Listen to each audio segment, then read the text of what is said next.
बातमी पुण्यातून समोर येते। पुण्याच्या ससून रुग्णालयाच्या कार्यक्रमामध्ये भाजप आमदार सुनील कांबळेंनी पोलीस कर्मचारी आणि राष्ट्रवादीच्या एका पदाधिकाऱ्याच्या कानशिलात लगावली आहे। उद्घाटन कार्यक्रमाच्या फलकावर माझं नाव का लावलं नाही यासाठी पदाधिकाऱ्याच्या कानशिलात त्यांनी लगावली आहे। तर स्टेजवरून उतरताना पोलीस कर्मचाऱ्याला सुद्धा मारहाण केल्याचा एक व्हिडिओ समोर आलाय। शिवाजी सरक असं मारहाण झालेल्या या पोलीस कर्मचाऱ्याचं नाव आहे, तर जितेंद्र सातव असं राष्ट्रवादीच्या पदाधिकाऱ्याचं नाव आहे।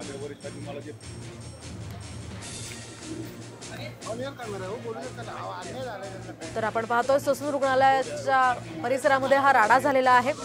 या ठिकाणी एका कार्यक्रमाचं आयोजन करण्यात आलेलं आहे आणि यामध्ये आमदारांचं नाव का टाकलं नाही म्हणून आमदारांनी हा सगळा प्रताप केलेला आहे। चक्क या पदाधिकाऱ्याच्या कानशिलात त्यांनी लगावली।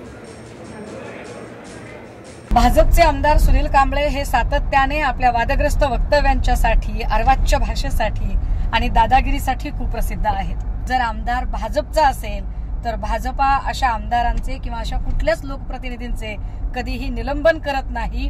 उलट भाजपचे आमदार असतील तर त्यांनी खुशाल अधिकाऱ्यांना मारहाण करावी, हातपाय तोडावेत, पत्रकारांना जीवे मारण्याच्या धमक्या द्याव्यात, महिला अधिकाऱ्यांशी अभद्र भाषा वापरावी आणि त्यांच्या जवळचे काही चाटुकारी करणारे अधिकारी असतील तर अशा अधिकाऱ्यांच्या मुलांनी दुसऱ्यांच्या लेकी बाळींना वाहनाखाली चिरडावे आणि त्यांना गृह खाते मात्र काहीही करणार नाही।